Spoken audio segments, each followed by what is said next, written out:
আসসালামু আলাইকুম সবাই কেমন আছেন? এখন আমি আমার ডর্মের দিকে ফিরে যাচ্ছি। তো আমার মনে হলো যে আপনাদের সাথে আমার একটা ঘটনা আমি শেয়ার করি। তো এখন রাত ১২টা ৩০ বাজে রাশিয়ার সময়ে আর বাংলাদেশ টাইম রাত ৩টা ৩০। তো আমি যেহেতু ১ম আসছি আমি ভাষা জানি না এবং এদের সবকিছুর সাথে অ্যাডজাস্ট করতে আমার অনেক প্রবলেম হচ্ছে আরকি। তো এরা অনেক চুপচাপ শান্ত একটা জাতি, কারো সাথে কথা বলবে না, কারো সাথে ওরা একদম পিন অফ সাইলেন্স থাকতে পছন্দ করে। কিন্তু আপনি যদি কথা বলেন সেক্ষেত্রে ওনারা আপনার সাথে কথা বলবে। তো সেদিন মেট্রোতে অনেক ভিড় ছিল, প্রচণ্ড পরিমাণ ভিড়। আমি বসার জায়গা পাইনি। এজন্য দাঁড়ায় ছিলাম। আর কিছুক্ষণ পরপর মেট্রো আসলে স্টেশনে ব্রেক দেয়। তো প্রচণ্ড ঝাঁকুনিতে নিজের মধ্যে ব্যালেন্স রাখা একটু কঠিন হয়ে দাঁড়ায় আরকি।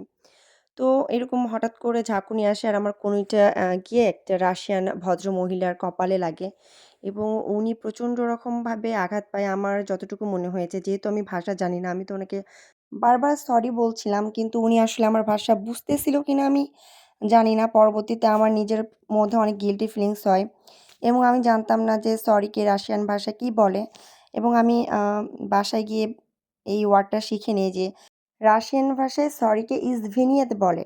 তো আপনি যদি কাউকে সরি বলতে চান তাহলে আপনাকে এই ওয়ার্ডটা ইউজ করতে হবে। তাহলেই ওরা বুঝতে পারবে।